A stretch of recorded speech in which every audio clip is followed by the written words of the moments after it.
Hello everyone, welcome back to Psychology Lecture Series for Class 11. This is Ayushi and I'm going to teach you about Chapter 8.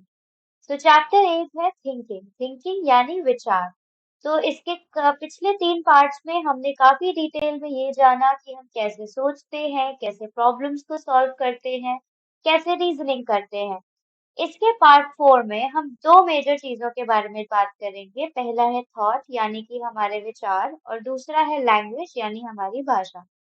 तो अगर आपसे कोई पहले पूछे कि पहले भाषा आई या पहले विचार आए, अब ये बहुत कंफ्यूजिंग क्वेश्चन हो जाएगा क्योंकि आप नहीं बता सकते कि पहले हम समझना सीखे या पहले हम बोलना सीखे। सो इसको ही हाईलाइट किया है काफी साइकोलॉजिस्ट ने, जिसमें से पहली थ्योरी दी है बेंजामिन ली वोल्फ नाम के साइकोलॉजिस्ट ने। इन्होंने बताया कि language as a determinant of thought, यानी कि हमारी जो भाषा है वो हमारे विचारों को प्रभावित करती है। हमारी भाषा की वजह से ही हम सोच पाते हैं। इस व्यू को बोला गया लिंग्विस्टिक रिलेटिविटी हाइपोथेसिस। ये कहते हैं कि इंसान जो भी सोचता है वो उसकी भाषा पे निर्भर होता है। अगर वो भाषा नहीं सीख पाएगा तो वो सोच भी नहीं पाएगा। इसको कहते हैं लिंग्विस्टिक डिटर्मिनिज्म, यानी कि हमारी जो भाषा है वो हमारे विचारों को प्रभावित करती है। बहुत सारे एक्सपेरिमेंट्स ने ये भी बताया है कि कुछ हद तक हमारी भाषा हमारे विचारों को प्रभावित करती है, लेकिन ऐसा जरूरी नहीं होता है। इसका ओपोनेंट व्यू दिया है जीन पियाजे ने, जिन्होंने बोला है कि नहीं, जो हमारे विचार हैं वो भाषा से नहीं प्रभावित होते हैं। हमारे विचार भाषा से बहुत पहले ही स्थापित हो जाते हैं और हम उनके बारे में जानते हैं। ये कहते हैं कि हमारे जो विचार होते हैं वो ना ही भाषा को प्रभावित करते हैं, लेकिन भाषा से पहले भी आते हैं। ये कहते हैं कि जो बच्चे होते हैं, जो पैदा होते हैं या जो छोटे बच्चे होते हैं, वो बोल नहीं पाते, उनके पास भाषा नहीं होती, लेकिन तब भी वो दुनिया के बारे में विचारधारा रखते हैं, उसके बारे में सोचते हैं। फॉर एग्जाम्पल, अगर एक बच्चा है वो किसी को देख रहा है, उसको कॉपी कर रहा है, उसके जो एक्शंस है उसको कॉपी कर रहा है, तो जाहिर सी बात है कि वो कहीं ना कहीं चीजों को सोच रहा है। वो अपने विचार को इस्तेमाल कर रहा है, लेकिन भाषा का प्रयोग नहीं कर पा रहा है क्योंकि वो बोल नहीं सकता। जैसे जैसे हम काम करने लगते हैं, धीरे धीरे भाषा बढ़ने लगती है, तब हम अपने विचारों को भाषा से जताते हैं। इसीलिए भाषा बच्चे को तभी सिखाई जा सकती है जब उसके पास सोचने की शक्ति हो, वो अपने विचारों को प्रकट करने में सक्षम हो।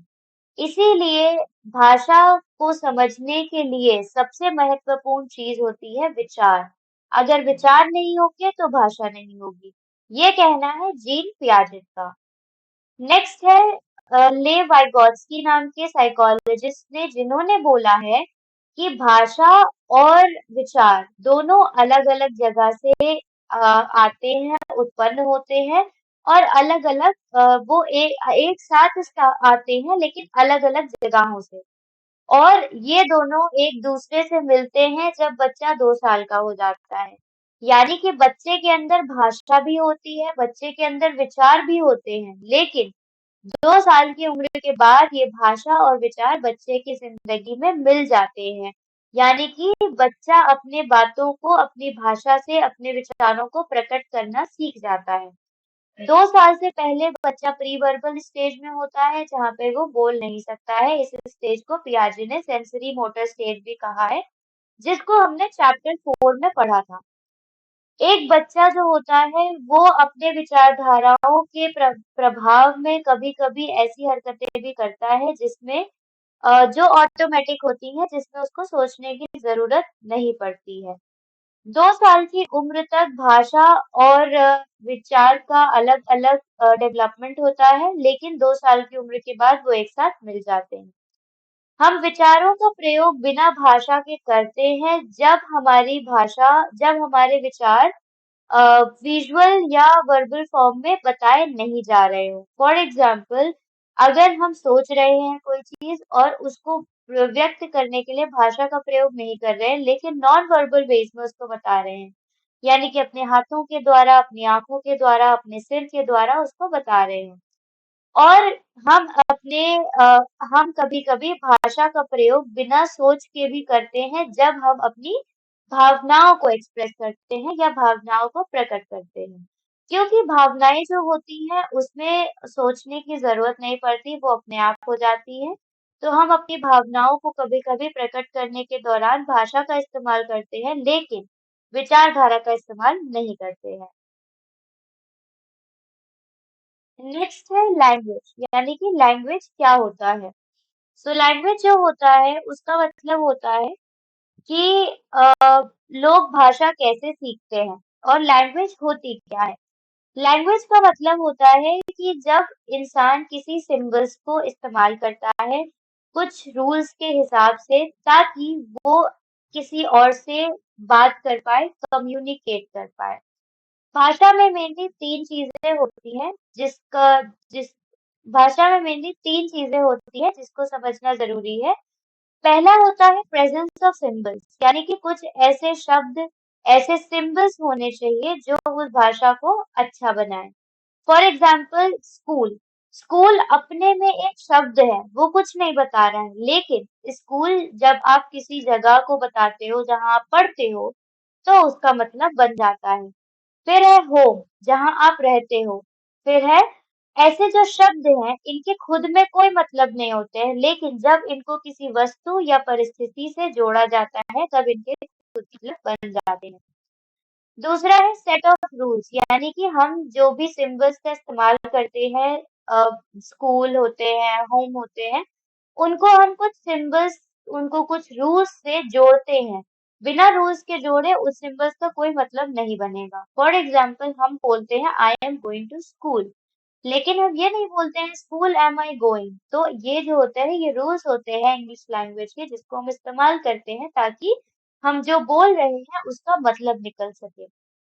लास्ट है कम्युनिकेशन। कम्युनिकेशन दो तरीके का होता है, वर्बल जिसमें हम बोलते हैं और नॉन वर्बल जिसमें हम बोलते नहीं है, लेकिन हम अपने हाथों से या अपने शरीर के किसी भी अंग को के गेस्चर से कम्युनिकेट करते हैं, बातचीत करते हैं। नेक्स्ट है डेवलपमेंट ऑफ लैंग्वेज। आखिर हमने जान लिया कि भाषा क्या होती है, अब हमें ये जानना है कि भाषा डेवलप कैसे होती है, भाषा हमारे जीवन में आती कैसी है। इंसानों की जो भाषा होती है वो बहुत कॉम्प्लेक्स होती है, क्रिएटिव होती है, उसको हम दूसरों से बातचीत करने के लिए इस्तेमाल करते हैं। जब बच्चे छोटे होते हैं, नए नए जन्मे होते हैं या बहुत छोटे होते हैं, तो वो कुछ ध्वनियों का इस्तेमाल करते हैं अपनी भाषा को, अपने शब्दों को कम्युनिकेट करने के लिए। लेकिन ये जो ध्वनि होती है, ये धीरे धीरे शब्दों में बदलती है और ये शब्द धीरे धीरे भाषा में बदलते हैं। बच्चे के जीवन में जो पहला ध्वनि होती है, वो होती है क्राइंग, यानी रोने की। और धीरे धीरे क्राइंग अलग अलग स्टेज की होती है, अलग अलग लेवल की होती है, जो बताती है कि बच्चा क्यों रो रहा है, उसे भूख लगी है, उसे दर्द हो रहा है, उसे नींद आ रही है। तो ये उसके रोने के तरीके से पता चलता है कि उसको क्या चाहिए। तो बच्चा अपने रोने से दूसरों से बातचीत करता है। धीरे-धीरे ये जो रोने की ध्वनि होती है, ये कूइंग साउंड्स में बदल जाती है, जो अक्सर कर बच्चे की खुशी जताते हैं। जैसे कूइंग साउंड्स का मतलब होता है जैसे बच्चा आ, ऊ ये सारी चीज़ें बोले। 6 महीने की उम्र तक बच्चे जो होते हैं वो बैबलिंग स्टेज में आ जाते हैं। इसका मतलब होता है कि वो कुछ कॉन्सोनेंट और वॉवल, यानी कि कुछ शब्दों का, कुछ वर्ड्स का प्रयोग बहुत देर तक करते हैं, जैसे डा, बा। फिर 9 महीने की उम्र तक ये जो वर्ड्स होते हैं, ये ध्वनि जो होती है बैम्बलिंग स्टेज की, इसको कंबाइन करते हैं, साउंड को कंबाइन करते हैं और इसको हम कहते हैं इकोलेलिया। फॉर एग्जाम्पल दा दा दा दा, ऐसे बच्चे बोलने लगते हैं। फिर बच्चे धीरे धीरे 6 महीने की उम्र तक शब्दों का कुछ मतलब भी समझने लगते हैं। जैसे ही बच्चे 1 साल के हो जाते हैं, वो वन वर्ड स्टेज में जाते हैं, यानी कि बच्चे एक शब्द बोलने के लिए कामयाब हो जाते हैं, जैसे माँ, पा। फिर धीरे-धीरे वो एक से ज़्यादा शब्दों का इस्तेमाल करते हैं और वो कभी-कभी इनको सेंटेंसेस में भी बनाते हैं और इस स्टेज को हम कहते हैं होलो फ्रेजेस। 18 से 20 महीने की उम्र तक बच्चे जो होते हैं वो टू वर्ड स्टेज में आ जाते हैं, यानी कि इस उम्र में बच्चे दो शब्द साथ में बोल लेते हैं। इसको हम टेलीग्राफिक स्पीच भी कहते हैं। फॉर एग्जाम्पल सेंड मनी, यानी पैसे दो। तो ये दो शब्द हैं जो बच्चे बोल सकते हैं। 2.5 साल की उम्र के बाद बच्चे जो होते हैं वो भाषा के रूल्स को सीख जाते हैं और इस समय पर भाषा का पूरा डेवलपमेंट हो जाता है। बीएफ स्किनर ने बोला था कि हम भाषा को उसी तक प्रकार से सीखते हैं जैसे कि जानवर सीखते हैं, यानी कि एसोसिएशन, इमिटेशन और रेनफोर्समेंट। यानी कि जब हम किसी चीज से किसी चीज को एसोसिएट करते हैं, जोड़ते हैं, तब सीखते हैं, या हम दूसरों को देखकर कोई चीज सीखते हैं जिसको हम इमिटेशन कहते हैं, या जब हमको कोई रिवॉर्ड मिल रहा है बोलने के लिए यानी रीइंफोर्समेंट, तो भी हम चीजों को सीखते हैं। नोआम चोम्स्की ने ये बोला है कि बच्चे जन्म से ही भाषा को लेकर पैदा होते हैं और वो धीरे धीरे इसको शब्दों में और ग्रामर में ढाल लेते हैं। यानी कि बच्चे जो होते हैं वो बचपन से ही बिना पढ़ाए ग्रामर और शब्दों को लेकर आते हैं और वो उनको पढ़ाने के बाद सीख जाते हैं। क्रिटिकल पीरियड एक ऐसा स्टेज होता है जहाँ पर बच्चे को जितनी सीख जरूरी है उतना सीखना जरूरी है। चॉम्स्की ये मानते हैं कि भाषा का जो विकास होता है वो हमारे शारीरिक विकास की तरह ही होता है। बच्चे जो होते हैं उनके अंदर ग्रामर जन्मजात होती है और जो भी भाषा वो सुनते हैं उसकी ग्रामर वो सीख जाते हैं। नेक्स्ट है लैंग्वेज यूज, यानी कि हम भाषा का प्रयोग क्यों करते हैं। पहला है, हम समाज में लोगों से बातचीत करने के लिए भाषा का प्रयोग करते हैं। जरूरी नहीं है कि भाषा के रूल्स सिंटैक्स जानने से ही हम उसको अच्छे से इस्तेमाल करना सीख जाएं। समाज में भाषा का अच्छे से इस्तेमाल करने का मतलब होता है कि हमें प्रैग्मेटिक इंटेंशंस के बारे में जानना होगा, यानी कि हम क्या चीज बोलना चाह रहे हैं, किस से बोलना चाह रहे हैं, किस परिस्थिति में बोलना चाह रहे हैं, ये जानना बहुत जरूरी होगा। तभी हमारी भाषा प्रैग्मेटिकली करेक्ट होगी और जिस परिस्थिति में है उस परिस्थिति के हिसाब से सही होगी। नेक्स्ट है बाइलिंगुअलिज्म एंड मल्टीलिंगुअलिज्म। बाइलिंगुअलिज्म का मतलब होता है कि हम दो भाषाओं में अच्छे से बोलने के में कामयाब हैं। मल्टीलिंगुअलिज्म का मतलब होता है कि हम दो से अधिक भाषा में अच्छे से बोल पाते हैं। मदर टंग, पहले मदर टंग का मतलब होता था कि बच्चा जहाँ पैदा हो रहा है वहां पे बोले जाने वाली भाषा को यानी उसकी नेटिव लैंग्वेज को मदर टंग बोला जाता है। लेकिन अब ऐसा हो रहा है कि जिस भाषा से बच्चे अपने इमोशनल तौर पर जुड़े होते हैं या उनके भावनात्मक रूप से जुड़े होते हैं जिस भाषा से, उसको हम मदर टंग कहते हैं। ऐसा पॉसिबल है कि बच्चे एक से ज्यादा मदर टंग हो सकते हैं उनके, क्योंकि जरूरी नहीं है कि बच्चा एक ही चीज से भावनात्मक रूप से जुड़ा हो। बच्चे को इंग्लिश से भी बहुत ज्यादा प्रेम है, हिंदी से भी बहुत ज्यादा प्रेम है, तो उसकी दो मदर टंग हो जाएगी। ऐसा माना जाता है कि जो अक्सर कर जो भारतीय होते हैं वो एक से ज्यादा भाषा का इस्तेमाल करते हैं अपनी रोजमर्रा की जिंदगी में। कुछ स्टडीज ने ये बताया है कि मल्टीलिंगुअलिज्म और बाइलिंगुअलिज्म की वजह से हमारा दिमाग का विकास और बेहतर होता है, हम एकेडमिकली बेटर परफॉर्म करते हैं।